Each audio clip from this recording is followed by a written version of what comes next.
नमस्कार। Face beyond face में आपका हार्दिक स्वागत है।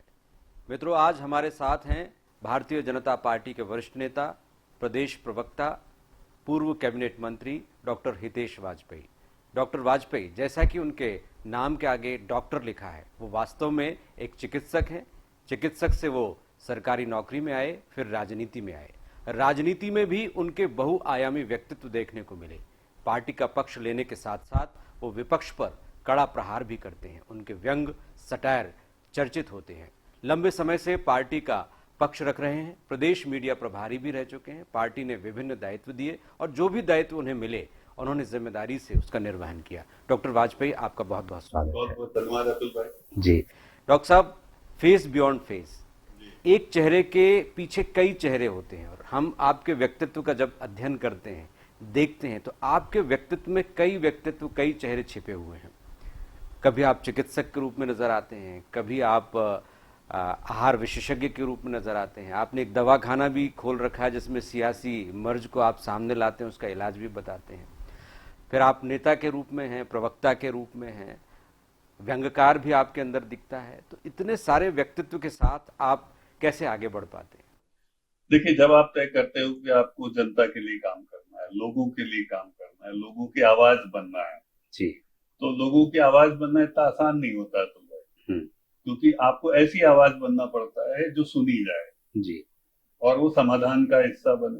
हम्म। तो स्वाभाविक है कि आपको चारों जो आपकी मैसेंजर, मोड और परसीवर, जो आपकी कम्युनिकेशन की थ्योरी है, जी। उस पर काम करना पड़ता है। तो कभी मैसेंजर बदलना पड़ता है, कभी मोड बदलना पड़ता है। वो मैसेज के ऊपर निर्भर करता है और परसीवर के देना किसको है आपको। तो इनके सिंक्रोनाइजेशन में आपको स्वाभाविक है कि अलग अलग तरीके अख्तियार करने पड़ते हैं। जैसे कि जब बीच में कमलनाथ जी की सरकार आ गई थी तो हम विपक्ष हो गए थे। तो विपक्ष के रूप में जनता के विषयों को रखना, तो उसको बहुत तेज और उस अंदाज में रखा जाता है। उसका अंदाज ही अलग होता है। तो उसमें मेरा दवाखाना बहुत मदद करता था। जो कि बहुत मारक और कारक कह सकते हैं पुड़ियाएं हम उसमें से जारी करते थे और उसका असर हमको देखने को मिलता था। अल्टीमेटली पब्लिक का बेनिफिट होता था। फिर अधिकांश समय हमारा सरकार में गुजरा। तो स्वाभाविक है कि जब हम सरकार में रहते हैं तो जो विकास के विषय हैं उनको ऐसे रख देंगे तो बड़ा नीरस सा जाएगा। यदि हम आंकड़े रख दें, सब करें, तो लोग सोने लग जाते हैं। और जैसा आप जानते हैं, हमने इंडिया शाइन के बाद ये महसूस किया कि केवल विकास के आधार पर राजनीति नहीं हो सकती और ना ही विकास के मुद्दों को यदि हम ड्राई रूप में रख दें तो उस पर चुनाव जीते जाते हैं। वो आपको एक फाउंडेशन देते हैं। तो स्वाभाविक है कि उसको रखने के तरीके आपको सीखना पड़ते हैं। एक प्रवक्ता वो व्यक्ति होता है जो पब्लिक कनेक्ट को भी स्थापित करे। बिल्कुल। केवल सत्य को कह देना जरूरी नहीं, उसका सलीका भी आना चाहिए, तरीका भी आना चाहिए। तो ये थोड़ा सा कॉम्प्लिकेटेड है। प्रोसेसिंग पार्ट कॉम्प्लिकेटेड है, डिलीवरी पार्ट जो है वो इजी है। 20 साल लगभग हो गए पार्टी का पक्ष रखते रखते। कभी आपको ऊब नहीं हुई? क्योंकि हर बार पार्टी का समर्थन ही करना है, जबकि आप देख रहे हैं कि पार्टी यहाँ पे गलत है, सरकार में ये गलत हुआ, फिर भी उसको आपको रफू करना है। देखिए, हमारा काम यही है। जी। मुझे बहुत अच्छे से मालूम है मेरा काम क्या है। मेरे पास कोई मरीज आया तो मुझे उसको स्वस्थ करना है। बीमारी है, क्यों है, इससे मुझे क्या, भाई करा होगा उसने 20 साल सिगरेट पी, अब तो पी ली, लेकिन अब तो आ गया है ना। मुझे उसके लंग्स को ठीक करना है। भाई उसने 20 साल शराब पी ली, अब क्या करे, आ गया है वो, तो मैं उसको केवल स्कोल्डिंग थोड़ी ना कर सकता हूँ। तो इसी प्रकार मुझे ऐसा लगता है, जो हमें सिखाया गया है कि प्रवक्ता होता क्या है। प्रवक्ता वो होता है जो पार्टी के पक्ष को रखे, जो पार्टी ने तय कर लिया है। मुझे आज भी माननीय कप्तान सिंह सोलंकी जी की, माननीय अरुण जेटली जी की, सुषमा जी की, जो पुरोधा रहे हैं संगठन काम को, और जिस जॉब वर्क की आप बात कर रहे हैं, उनसे हमने सीखा है। उन्होंने हमें ये सब सिखाया है कि वक्ता और प्रवक्ता का अंतर क्या होता है। वक्ता तो मौलिक रूप से जो इच्छा होती है वो बोल लेता है, जैसे आप हो। आप एक वक्ता के रूप में अपनी बात रख सकते हो, आप अपने एनालिसिस को रख सकते हो, हम नहीं रख सकते। हमें वो बोलना है जो पार्टी तय करेगी या जो पार्टी की आवाज हो सकती है, उसको हमको सोचकर बोलना है। हमारा कोई इस पे ये पक्ष नहीं हो सकता कि हितेश वाजपेयी क्या सोचता है। तो जब मैं बोलूं तो ऐसा लगे, कार्यकर्ता जो सुन रहा है उसको ऐसा महसूस हो, जो जनता सुन रही है उसको ऐसा महसूस हो कि ये भारतीय जनता पार्टी का भाव है। तो इसीलिए मुझे ऐसा लगता है पार्टी प्रिवेल्स वाली जो आत्मा है वो हमारे अंदर समाई रहना चाहिए 24 घंटे। तो कभी हितेश वाजपेयी अंदर का जो व्यक्तित्व है, कृतित्व है, वो भी उजागर होता है? कभी लगता है कि नहीं, मैं पार्टी लाइन से हट गया और अपनी बात कह दी मैंने? देखिए, मुझे ऐसा लगता है कि ये पक्ष जो लंबे समय प्रवक्ता रहते हैं, सफल प्रवक्ता रहते हैं, सो कॉल्ड, उनका दब जाता है, इसमें कोई दो मत नहीं, और दबना भी चाहिए। मैं इसको लगाया, आपने जो रोल तय किया वो आपको करना है जी। आपको यहाँ पर बहुत ज्यादा आपकी निजी चॉइसेस को डील करने का मौका नहीं है। तो स्वाभाविक है कि उसके आप स्थान और उसके तरीके अलग होते हैं, वो आप ढूंढो। जैसे आपको कोई बात पार्टी की रखनी है, आपको एक कार्यकर्ता के रूप में महसूस होती है, तो उसके लिए हमारे पास प्रदेश अध्यक्ष होते हैं, महामंत्री संगठन होते हैं। कमरा बंद करिए, उनसे अकेले खूब बात करिए। अच्छा। लेकिन जैसे ही कमरे से बाहर निकलें तो एक पार्टी की मुस्कान होना चाहिए और शब्दों का चयन पार्टी करना। मतलब झूठ भी हो तो वो कॉन्फिडेंस के साथ प्रस्तुत किया जाए। मैं इसको झूठ या सच के रूप में ब्लैक एंड व्हाइट में नहीं देखता हूँ। मैं इसको different shades of any opinion देखता हूँ जो हो सकती है। हो सकता है मेरा सोच गलत हो सकता है मेरा सोच सही हो, लेकिन पार्टी जो सोचती है वो हमेशा सही ही होता है।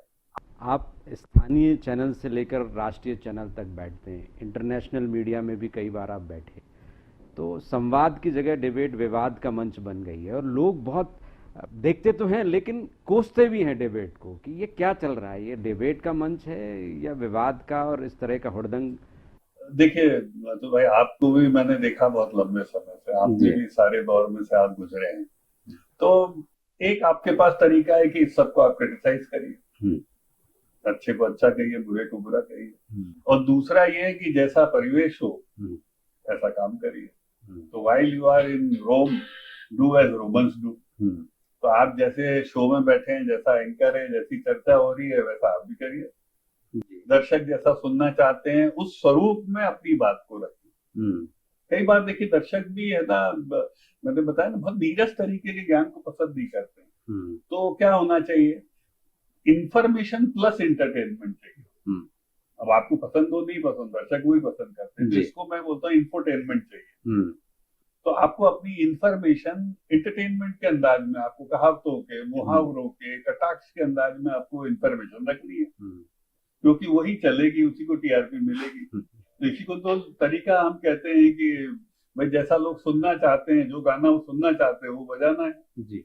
लेकिन शब्द आपके होते हैं, उसमें विषय सामग्री आपकी होती है। तो मुझे ऐसा लगता है कि हमें विषय सामग्री पर कॉन्सेंट्रेट करना चाहिए।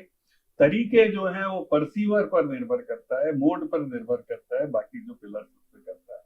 कंटेंट हमारा वही रहता है, तरीका हमारा रोचक हो सकता है कभी। आपकी सियासत पे बात आगे करेंगे, लेकिन उससे पहले बैकग्राउंड में जाते हैं। एक चिकित्सक की डिग्री, पहले तो मेडिकल कॉलेज में एडमिशन, आपके समय में जब बहुत लिमिटेड गवर्नमेंट मेडिकल कॉलेज ही हुआ करते थे, फिर उसके बाद डिग्री हासिल करना, गवर्नमेंट जॉब में जाना, आप फूड एंड ड्रग में डिप्यूटी डायरेक्टर थे शायद, उसके बाद आप नौकरी छोड़ देते हैं, जॉब की जगह आप सियासत में आ जाते हैं। तो ये लगातार चेंजेस क्यों आए? देखिए चेंजेस नहीं है, मैन इज इवोल्यूशनरी एनिमल, ऐसा कहा जाता है कि मनुष्य हमेशा विकास के क्रम में है। तो यदि उम्र के हर पड़ाव में आप विकास के क्रम में हो, तो आपको बहुत जल्दी ढूंढना होता है कि आप क्यों हो, आप क्या हो, आप किस लिए हो। तो जब आपको यह आभास होता है तो आप अपना तरीका, जीवन का लक्ष्य तय करते हैं। सभी बच्चे तय करते हैं। तो जब मुझे एहसास हुआ तो मुझे लगा कि मैं ऐसा पिंड हूँ, ऐसी आत्मा हूँ जो देश के लिए कुछ करना चाहती है, समाज के लिए कुछ करना चाहती है। तो मुझे लगा मेरी ओपीडी से मैं 10-20 मरीजों का भला कर दूंगा, ऑपरेशन थिएटर से मैं रोज के 3 ऑपरेशन कर दूंगा। लेकिन यदि राजनीतिक क्षेत्र से मैं कुछ करूं तो मुझे ऐसा लगता है कि मेरा एक निर्णय करोड़ों लोगों को राहत पहुंचा सकता है, यदि अवसर मिले। नहीं मिला ये भी होता है, देखिए राजनीति में सब लोग सफल नहीं होते, तो मैं भी हो सकता है असफल हो जाऊं। ठीक है, सैकड़ों लोग आते हैं, करोड़ों लोग चले जाते हैं, जीवन लीलाएं समाप्त हो जाती है। लेकिन हम इस चक्कर में अटेम्प्ट ही ना करें, ये तो ठीक नहीं है। तो मैंने अपने जीवन में यह तय किया कि मुझे देश के लिए, राष्ट्र के लिए, समाज के लिए करने का क्षेत्र चुनना चाहिए। तो मुझे ऐसा लगा वो क्षेत्र राजनीति का क्षेत्र है जो आपको यह अवसर देता है।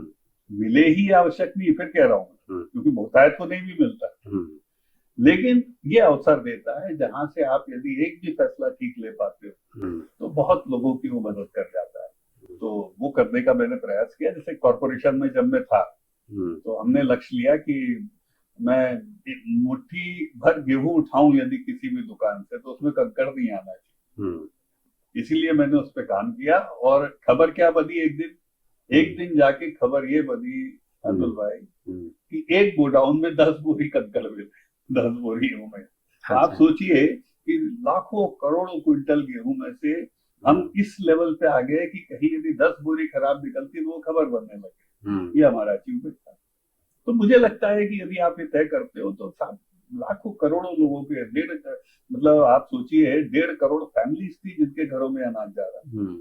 तो हम एक अच्छा अनाज दे पाए तो हम उसका हिस्सा बने।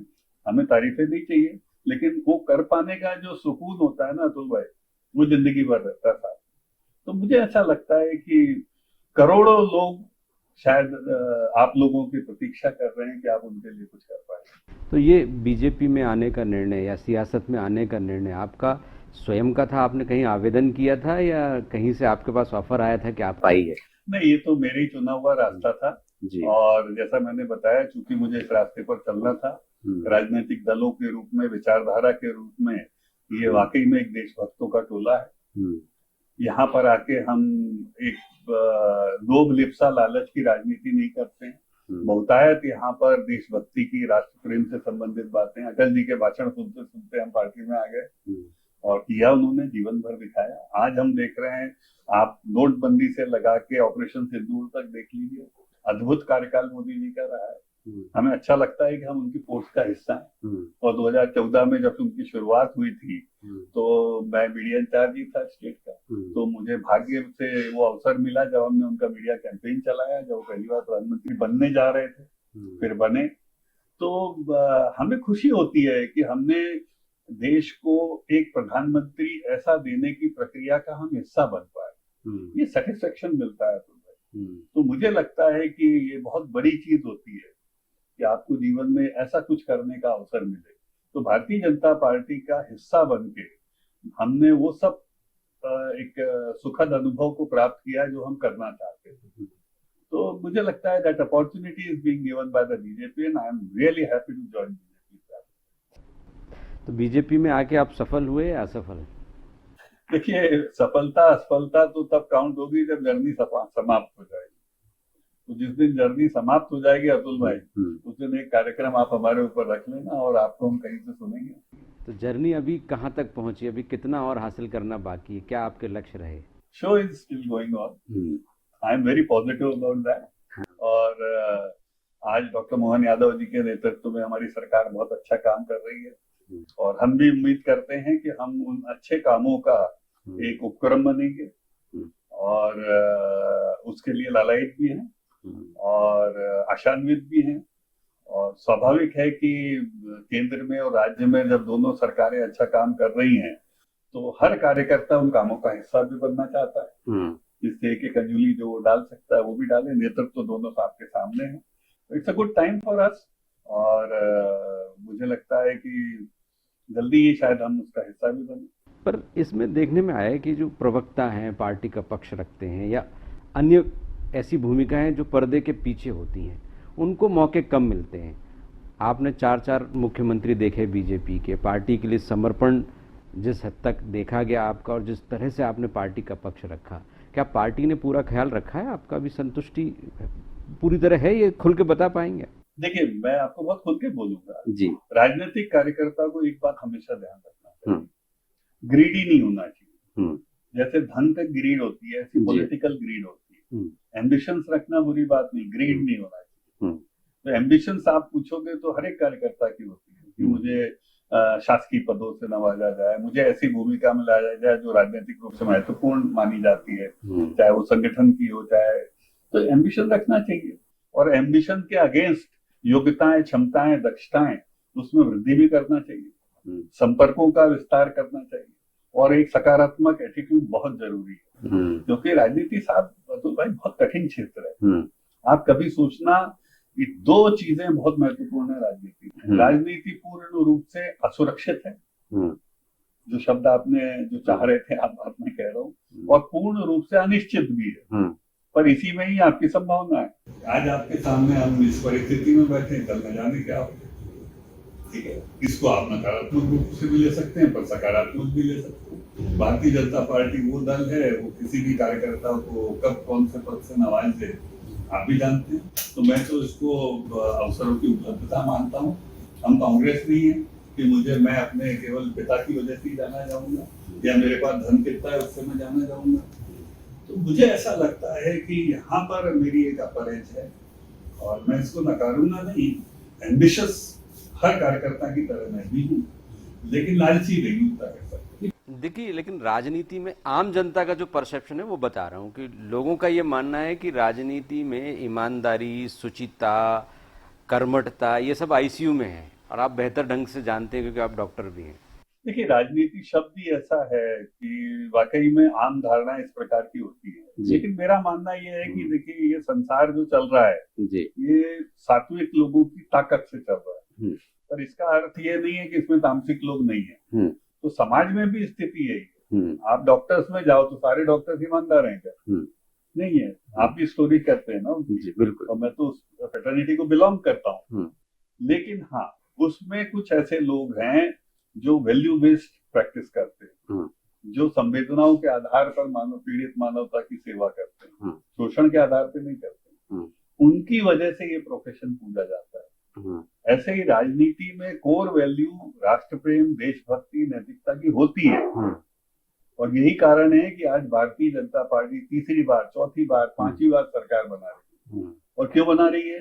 क्योंकि लोगों के मन में ये बात है कि ये ठीक लोग हैं, ये देश से समझौता नहीं करते हैं, ये भ्रष्टाचार नहीं करते हैं। आज तीसरा टर्म मोदी जी का होने जा रहा है, लेकिन एकाट्य बात है, लोग घरों से लोग निकल के वोट देने आए। मैंने तो वो कैंपेन में का हिस्सा रहा हूँ, मैं चुनाव प्रबंधन का।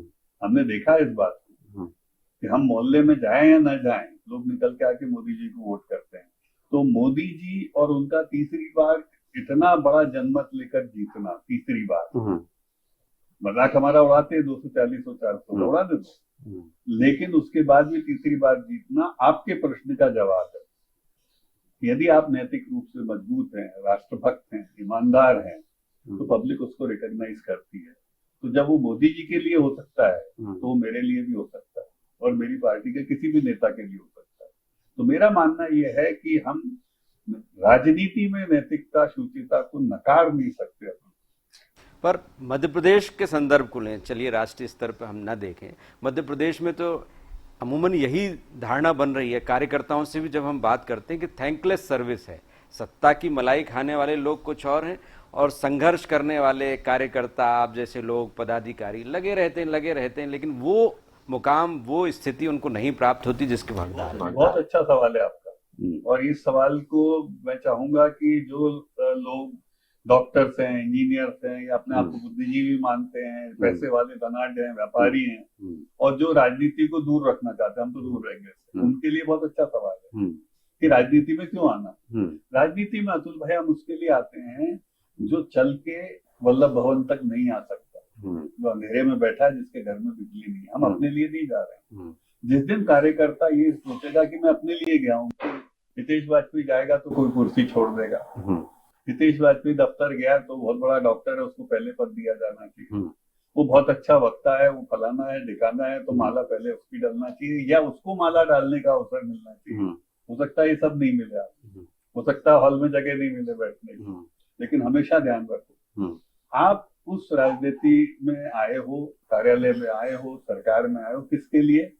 आपने राजनीति को चुना है। फिर मैं रिपीट कर रहा हूँ, आपने तवानगर के और केसला के उन गरीबों के लिए, उनका प्रतिनिधित्व करने के लिए चुना है, अपने घर में बल्ब जलाने के लिए राजनीति को नहीं चुना है। पर यदि ये बात ध्यान रहेगी तो आप कभी उदास नहीं होगे। पर उसका कठिन है रास्ता, और किसने नहीं भोगा, आपने बताओ। एक राजनीतिक व्यक्तित्व आप बताओ, अमेरिका से लेके यहाँ तक, जिसकी यात्रा सरल रही। भगवान राम तक की यात्रा सरल रही है क्या? तो ये सब बताती है कि राजनीति की राहें पथरीली और कटीली हैं, लेकिन वो किसके लिए है? जो चल रहा है।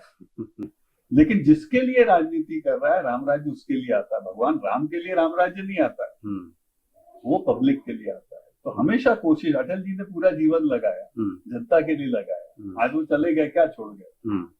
मोदी जी ने पूरा जीवन लगाया, इसी प्रकार बाबूलाल गौर साहब ने पूरा जीवन लगाया। यहाँ पर आपको बहुत लोग मिलेंगे, इन लोगों ने कांग्रेस में भी मिलेंगे, मैं ये नहीं कह रहा, कांग्रेस में भी सरदार वल्लभ भाई पटेल है। तो मेरा मानना यह है कि बहुत स्पष्ट रखो, राजनीति में यदि मैं के लिए आए हो तो फिर वो आपके सब सवाल आपके सामने रोज खड़े होंगे, और यदि राजनीति में आप उनके लिए आए हो तो, और इसको अलग भी रखो, तो इसीलिए जब राजनीति में हो तो सबसे अच्छा तरीका क्या, अपनी आजीविका अलग रखो। डॉक्टर हो तो डॉक्टरी करो, आपका घर उससे चलना चाहिए, राजनीति से नहीं चलना चाहिए। बिल्कुल, तो कभी उदास नहीं हो। आप यदि इंजीनियर हो तो अपना काम करो आधा दिन, और फिर राजनीतिक क्षेत्र को टाइम दो, तो आप कभी उदास नहीं होंगे। और आपने यदि ये सोचा कि आपका पूरा जीवन राजनीति पर आधारित ही चलेगा, वहां से तनख्वाह आएगी, वहां से जो पैसा आएगा उठपटांग काम करके उससे घर चलेगा, तो आप निराश हो जाओगे। तो कभी अवसर मिलेगा, कभी नहीं मिलेगा, और हो सकता है इसमें जेल चले जाओ और गड़बड़ हो जाएगी, दोष दूसरों को दोगे आप। तो मुझे ऐसा लगता है कि कुछ चीजें राजनीतिक क्षेत्र के कार्यकर्ताओं के लिए कठिन होती है, पर उन्हें उसको विचार कर चलना चाहिए। पर पार्टी ने जिस मकसद को आप आगे बढ़ाना चाहते, जिन लोगों की आपने बात की, तवानगर से आप आते हैं, उनका प्रतिनिधित्व करने का मौका कहाँ दिया? मैं आपको किसी दिन और बैठेंगे तो मैं बताऊंगा आपको कि हमने ऐसे लोगों के लिए कितना किया और मैं सफल हुआ। मैं आपको एक उदाहरण देता हूँ। राजेश अग्निहोत्री जी होते थे, आर के अग्निहोत्री जी, झांसी से सांसद होते थे भारतीय जनता पार्टी। अटल जी नेता प्रतिपक्ष होते थे, कांग्रेस की सरकार होती थी, मैं दिल्ली में था, राम मनोहर लोहिया जूनियर रेसिडेंट था। मैं उनको अपनी एलएमएल पे बिठा के लेके जाता था, और आवेदन का पुलंदा लेके आया, चलो मंत्री जी क्या चलते। और क्या करने जाते थे पता है आपको? कि हमारे फलाने ये 10 गांव हैं, उसमें बिजली के खंभे नहीं लगे, तो वो उसका आवेदन देना है कि वहां पे खंभे लगाने के निर्देश हो जाए। आज वो नहीं है दुनिया में, पर वो सुख जो है ना, उस एलएमएल पे बिठा के सांसद महोदय को लेकर जाने का, अग्निहोत्री साहब को, अटल जी के भी बहुत अच्छे मित्र थे जी। वो सुख जब आज मैं महसूस करता हूँ तो आज भी रोंगटे खड़े हो जाते हैं। और आप खुद उस क्षेत्र को आप जानते हो, वो लोग हमें पहचानेंगे भी नहीं, लेकिन ये सुख राजनीति वालों को ही मिलता है, ये डॉक्टर, इंजीनियर, पत्रकार को नहीं मिल सकता। तो हमेशा आप ध्यान रखो, आपको हमेशा अवसर मिलता है कि आप लोगों के लिए कुछ करो, और इससे बिल्कुल निराश होने की जरूरत नहीं कि आप गुमनाम चले जाओ। आप आंख बंद करोगे तो आपको जो सुख और शांति मिलेगी किसी के लिए कुछ करने के लिए, वो उसकी संभावना है राजनीति क्षेत्र से ज्यादा किसी क्षेत्र में नहीं। आपने बहुत अच्छी बात की। मीडिया प्रभारी भी आप रहे। मीडिया प्रभारी की जिम्मेदारी बहुत कठिन होती है, और प्रवक्ताओं को तैयार करना, उनको मंच पर बैठाना, और बहुत सारे कोऑर्डिनेशंस होते हैं, जर्नलिस्ट भी आपके संपर्क में आते हैं। तो क्या देखा आपने भोपाल के जर्नलिस्ट को लेकर, जर्नलिज्म को लेकर 20 साल का जो आपका अनुभव, खासतौर पर मीडिया प्रभारी और प्रवक्ता के रूप में? देखो, ये आपका सबसे खूबसूरत सवाल है मेरी जिंदगी का जी। वो ऐसे है कि जब माननीय प्रभात जी ने निर्णय लिया था कि मैं पदाधिकारी बनना चाहता था कि नहीं, तुम्हें मीडिया प्रभारी बनाना, तो मेरी अचानक समझ में नहीं आया। हमारे यहाँ सारे प्रकोष्ठ होते हैं जिसमें कार्यकर्ता होते हैं, और उनके ऊपर आप काम करते हैं संयोजक। ठीक है, ये एकमात्र ऐसा प्रकोष्ठ है जिसमें आप आलोचकों के बीच काम करते हैं, जाके जो कार्यकर्ता नहीं है उसको बोलते हैं मीडिया प्रकोष्ठ। जब बना दिया तो आप लोगों के बीच बैठना था। तब मैंने जर्नलिज्म को समझा अतुल भाई, मुझे बहुत अच्छा लगा। मैंने साहब आप लोगों के बीच लोगों को देखा है, छोटी छोटी चीजों के लिए, जनता के विषयों के लिए लड़ते हुए। छोटे छोटे पत्रकार, तथाकथित छोटे पत्रकार, जो छोटे छोटे विषयों को बड़ी बड़ी प्रेस में उठाते थे केवल इसलिए कि इनको न्याय मिल जाए। और मैंने उनकी माली हालत भी देखी है। सबको वैभव नहीं मिलता पत्रकारिता। मैंने उन पत्रकारों को भी देखा है अतुल भाई, जिनके बच्चों ने इसलिए सुसाइड कर लिया क्योंकि उनके पिता के पास उनकी 12वीं की फीस देने के पैसे थे। आप भी जानते हैं, बिल्कुल, बहुत अच्छे से जानते हैं। और उसको देखने के बाद आप मानेंगे नहीं कि आप कभी भी किसी भी पत्रकार से आपके मन में बिना आदर के भाव आए आप रह ही नहीं सकते। और कोई परीक्षा होती पत्रकार की, होती है क्या भाई? पीटीपीएमटी होती क्या? नहीं होती। वो पैदा पत्रकार होता है, बागी होता है। नहीं, मुझे व्यवस्था से लड़ना है, लोगों के लिए जो गलत हो रहा है उसकी आवाज उठाना। और वो फिर घर से निकल के आता है और पत्रकार बनता है। पत्रकार प्रोफेशन कोई नहीं चुनता, आप चुनने लगे होंगे। तो आप सोचिए उसके अंदर तत्व क्या है, वो व्यवस्था बदलना चाहता है। इससे खूबसूरत आदमी समाज का कौन हो सकता है, या समाज के लिए जीने वाला कौन हो सकता है जो पत्रकार बनता है। तो पत्रकार एक बहुत पवित्र प्रोफेशन है। पत्रकारिता को चुनने वाले लोग भाग्यशाली हैं, जिनके मन में विचार आता है और उसको कर पाते हैं, अपनी अपनी परिस्थितियों से चलते हैं। वो संपन्न रहे या विपन्न रहे, मेरी देश में वो सबसे सम्मानित नागरिक है समाज का, जो आपके लिए लड़ता है।